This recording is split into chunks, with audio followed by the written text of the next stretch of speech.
Hay problemas globales que como tal hay que enfrentarlos. El tema de la seguridad, un nuevo orden de seguridad colectiva, ya la ONU, que había surgido y que estaba instituida desde 1945, en el 1960 plantea una resolución, la 1514, creando un comité de descolonización. Además de las colonias que tiene el Reino Unido, la mayoría de esos países que son independientes son parte del Commonwealth.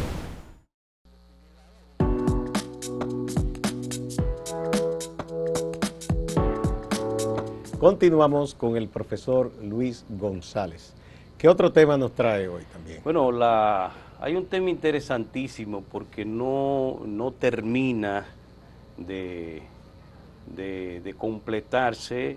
Estamos hablando de la Organización de Naciones Unidas como consecuencia de esa Segunda Guerra Mundial que siempre mencionamos. En ese momento en el mundo había 80 territorios que eran colonia, Gustavo, y representaban 1/3 de la población mundial, casi 800 millones de personas. A partir de ahí, entonces, ya la ONU, que había surgido y que estaba instituida desde 1945, en el 1960 plantea una resolución, la 1514, creando un comité de descolonización. A partir de ahí y hasta este momento, en África, solamente en África, casi toda África era colonia, después de la Segunda Guerra Mundial, ustedes lo recuerdan. Parte estaban aquí, parte estaban en el sudeste asiático, incluyendo India. India todavía era colonia, en el 47 que se independiza. Y en esta región de América quedan, de los 17 ya que quedan en este año 2022, habían 80, ahora quedan 17 que la ONU los reconoce como colonias. De esas hay una gran parte que está en esta región de América. Porque la gente suele pensar que ya los europeos no tienen territorio en América y no, tienen todavía. Tienen, yo comencé por ahí, Gustavo, porque son colonias reconocidas por la Organización de Naciones Unidas en el Comité de Descolonización. De ellas, reitero, de las 17, hay 10 que son del Reino Unido, que son británicas, 3 que son de Estados Unidos, 2 que son de Francia, una de un país de Europa, no recuerdo cuál, de Nueva Zelanda, y uno que ahí yo tengo una posición, naturalmente, yo estoy hablando de lo que establece la ONU, que es el territorio de Sahara Occidental, que todavía la ONU entiende que es territorio español. Usted recuerda que España sí, ahí hay un tema viejo. España estuvo ahí de 1936 a 1976, que sale, pero todavía para la ONU es un territorio que España es quien le llaman el Sahara español, administra, sí. El Sahara Occidental. Entonces, en ese Sahara, que es parte del territorio marroquí en estos momentos, pero se incluye dentro de las colonias españolas. La mayoría está aquí en esta región, Gustavo, pero no solamente esas colonias que son británicas, Islas Caimán, las Islas Vírgenes Británicas, las Islas Vírgenes de Estados Unidos, eso es en esta zona, pero también hay un territorio francés que es parte de Francia, es como una provincia francesa. Un departamento de ultramar. Que es la Guyana francesa. Es un territorio, usted está ahí, usted ahora mismo coge de República Dominicana, en 1 hora puede estar en un vuelo directo y ya está en Francia, porque es un territorio francés. Ahí, por cierto, ellos tienen una de las bases de lanzamiento de cohetes al espacio. Exactamente, porque es un territorio que la mayoría del territorio todavía es virgen. Es virgen, inexplorado, porque está cerca del Amazonas. Y esa presencia, además hay que mencionar, además de las colonias que tiene el Reino Unido, la mayoría de esos países que son independientes son parte del Commonwealth. Que es una especie de estatuto que todavía los ata a la corona. Exactamente, o sea, la reina, la jefa de Estado de ellos es la reina Isabel II de Inglaterra. De manera que, aunque muchos, como usted dijo, Gustavo, creen que no gran parte de esta zona, los países europeos tienen posesiones importantes, estuve revisando, ya sea como colonia o ya sea como desde el norte, profesor, posesiones de ultramar. Tenemos la isla de Groenlandia. Exacto. Es una colonia de Dinamarca. Exacto. Y es en las Américas que está, porque la gente la suele ver en el medio, pero eso pertenece a las Américas. Sí, claro, está al norte y entonces están unas islitas ahí en las costas prácticamente de Canadá, que son posesiones francesas. Sí, correcto. Entonces luego entre las Antillas Menores también hay varias islas francesas, incluyendo esta isla que está dividida en dos. Una parte la tiene Francia y otra Holanda, que es San Martín. Sí, correcto. Sí, que se dividen por ahí. Esa incluso se plantea que tú aquí en el Caribe podrías estar en dos países europeos cruzando esa línea. Exacto. Y así hay muchísimas más, Martinica y todas esas cosas. Es increíble. Y esas ya son posesiones, no son colonias, son posesiones de ellos. Pero que como quiera, son territorios en América bajo el dominio europeo todavía. Exactamente. Y yo creo que se van a mantener así, Gustavo. Porque ya esas incluso no están en el comité de descolonización, no se consideran colonias, sino posesiones que son parte del territorio. Ahí de esos tenemos países las europeos. Malvinas o Falkland. Que Exacto. hay el diferendo entre Argentina y el Reino Unido. Pero ahí la ONU lo establece como una colonia británica todavía. Está dentro en el comité de descolonización. Falkland, como le llaman los ingleses, todavía es parte. No quiere decir que sea parte inglés, sino que está en proceso de definirse lo que va a pasar, pero es una de las colonias también. Y entonces ahora le traigo un tema que se vincula, si se quiere, con eso de alguna manera. Sí. Hay una teoría que está tomando fuerza en los ataques recientes racistas que se dieron en Estados Unidos, uno contra mexicanos o gente de origen mexicano en California, y otro que se dio en Buffalo, Nueva York, que fue contra afroamericanos. Hay una teoría que procede, dicen que fue de un escritor francés, pero que ha tomado fuerza en Alemania, Inglaterra, Estados Unidos, Nueva Zelanda, donde quiera que hay poblaciones caucásicas que se sienten muy europeas.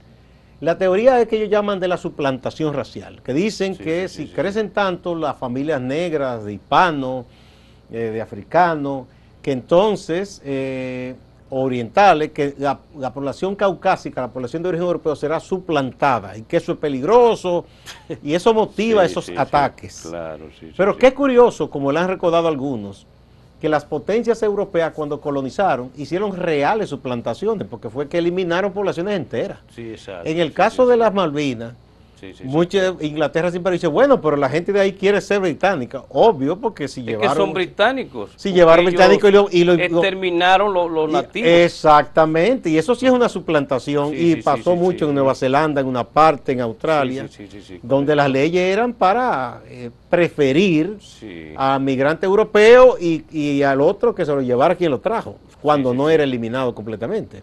De manera que mira qué cosas curiosas, hablan de suplantación ellos ahora, pero... La historia no dice quiénes suplantaron poblaciones. ¿Y quiénes ocuparon? Por eso es que el concepto de conquistador, yo honestamente, ningún conquistador tiene mi respeto, ninguno. Usted lo puede revisar todo.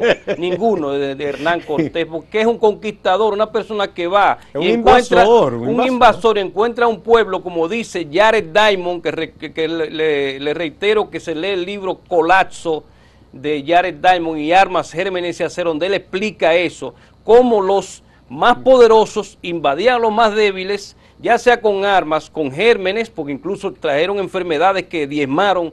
Entonces no me hable de conquistador. Para mí, por eso yo siempre menciono el libro de un inglés, 1421, el día en que el año en que China descubrió al mundo.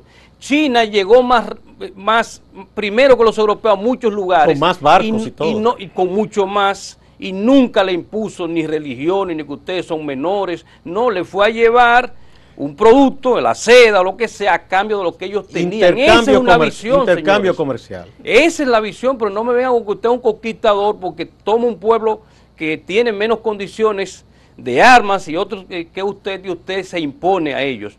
Entonces ahora, que es peor que lo que usted dice, Cuando otros lo hacen, entonces ellos señalan que es una suplantación cuando realmente lo han hecho históricamente. Ahora, a lo que debemos aspirar, Gustavo, en el futuro, es a que olvidemos eso, porque de nada vale ya recordar tanto, rumiar tanto eso, pero pensemos, que es lo que está planteando Xi Jinping, en un mundo multipolar donde avancemos a la pluralidad y respeto de las culturas del mundo y la construcción de una nueva era para la humanidad. Bien, vamos a una pausa y volvemos con otro tema.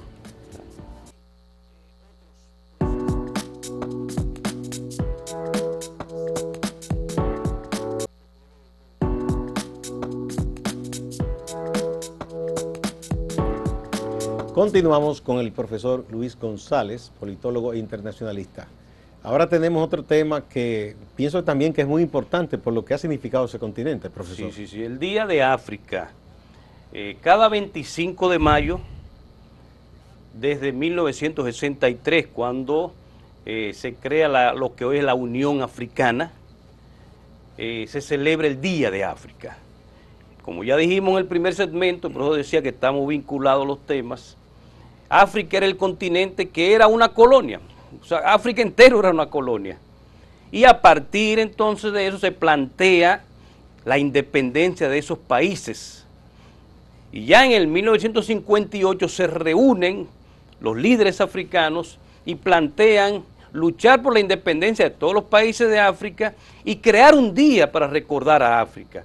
Y en el 63, entonces se reúnen para crear la Unión Africana y a partir de ahí se señala el 25 de mayo de cada año como el Día de África, el continente donde comienza todo según la historia y que es el más rico pero donde hay más pobreza, lamentablemente. Porque ha sido el más saqueado también. El más saqueado, el repartido por el mundo. Entonces yo creo que a partir de ahora tenemos que cada 25 de mayo recordar ese día y es lo que va a hacer, Gustavo, la Embajada de Marruecos en la República Dominicana y su embajador Hicham Daham, que es la única embajada de África que hay en el país. Tenemos relaciones con casi todos los países de África, como yo siempre he dicho aquí, firmadas, y algunos nos cubren desde otros países, pero embajada permanente solamente la de Marruecos. Y por tanto el embajador de Marruecos está convocando para mañana, día 25 de mayo, a un encuentro, la primera vez en la historia de la República Dominicana que se va a celebrar el Día de África aquí en el país, con la iniciativa de la Embajada de Marruecos. Eso será en el auditorio Banco BDI de la Universidad del Caribe. Anótelo para que vaya a las 7:30 de la noche de este 25 de mayo. Se va a celebrar, reitero, por primera vez en el país, el Día de África en la República Dominicana, una iniciativa de la Embajada de Marruecos en el país. Se va a presentar un documental con toda la historia, la evolución de ese continente y sobre todo el futuro, hacia dónde va África con tantos millones de personas, con muchas necesidades, con tantas riquezas, que de lo que se trata es, y ahí volvemos al primer punto, Gustavo, de que todos nos unamos para que la fortaleza que tiene África y la que tenga América Latina y la que tenga Asia se unan en favor sobre todo del ser humano. Que cuando se habla de África es un continente rico y diverso. Porque así es. En el norte están los países africanos que la mayoría tienen la etnia árabe. Exacto, y vinculación musulmana y esas cosas. Exactamente. Y de hecho muchos dicen que lo que llaman Medio Oriente en realidad es parte de África, que hasta el mismo Israel, si se quiere. Sí, a veces lo ubican ahí. Si se vislumbra así, y Egipto serían parte de África, y ni decir de Libia. Sí. Luego están esos países a las costas, la parte central, y en Sudáfrica ya que está ese país, que fue durante muchos años una colonia que luego se independizó, pero mantuvo un sistema de gobierno con la misma visión de los colonizadores, porque era una discriminación legal contra la mayoría negra. Bueno, el apartheid, cuando se habla de apartheid se habla de Sudáfrica y lo que sucedió con el líder africano que luego fue presidente, Nelson Mandela. Ese es el ejemplo más vivo, porque no quiere decir que solamente se dio ahí, el apartheid se dio en gran parte. Pero que allá... Pero ahí donde fue... Tuvo ribetes muy crueles. Bueno, hubo Benjamín Molloy, un intelectual poeta también, que fue muerto en Soweto. Y además Mandela tiene algo muy importante, que es bueno que la gente recuerde, profesor, que es la única persona a la que la ONU dedica un día mundial. Sí, correcto. Que Nelson Mandela, por su lucha, su desprendimiento, porque ese hombre pudo ganar casi con el 100% de los votos de nuevo. Dijo, no, yo no voy a buscar reelección. Sí, exactamente. Y cuando llega al gobierno tampoco excluyó a la minoría blanca. Dijo, no, África de todos. No, todo lo contrario. Él es que promueve incluso esa bandera de Sudáfrica, que usted puede ver ahora, búsquela si quiere en Google. Tiene precisamente esos elementos, varios puntos, porque es la diversidad cultural. O sea, no tenía sentido, y fue lo que dijo Mandela, que nosotros, porque somos mayoría, vamos a hacer lo que ellos hicieron con... En venganza. Vamos a plantear, ese es el ejemplo, señores. La grandeza de ese hombre. Eso es lo que debe primar en el mundo. Por eso voy a reiterar, yo sé que estamos ya en la postrimería del programa, vamos a celebrar en República Dominicana el Día de África, este 25 de mayo, iniciativa de la Embajada de Marruecos en la República Dominicana y su embajador Hicham Daham. Él en la Universidad del Caribe, también una organización de la Asociación Dominicana de Amistad con Marruecos, la ADAMAR, conjuntamente con la Universidad del Caribe y con la Embajada de Marruecos en el país. Celebremos el Día de África. 25 de mayo. 25 de mayo. ¿Qué día cae? Miércoles 25 de mayo, este año 2022, vamos a celebrar en República Dominicana por primera vez, Gustavo, que se va a celebrar, esperemos que a partir de ahora, ojalá que se formalicen relaciones con otros países. Aquí ha habido actividades cónclave de diversa contenido que han venido africanos. Yo recuerdo que siendo yo reportero del área de economía, se hizo un cónclave mundial sobre el café y el cacao y vinieron africanos, porque tienen países que son grandes productores. Pero recuerden, el primer gobierno del presidente Leonel Fernández, estamos hablando de... También se hizo la cumbre ACPENDO y vinieron muchos líderes africanos. Yo estoy de acuerdo con usted, la República Dominicana debería aprovechar para establecer mejores relaciones con ese continente. Bien, muchísimas gracias, profesor Luis González. Y a ustedes también, amigas y amigos. No se vayan, que hay más en Acento TV y Acento Portal.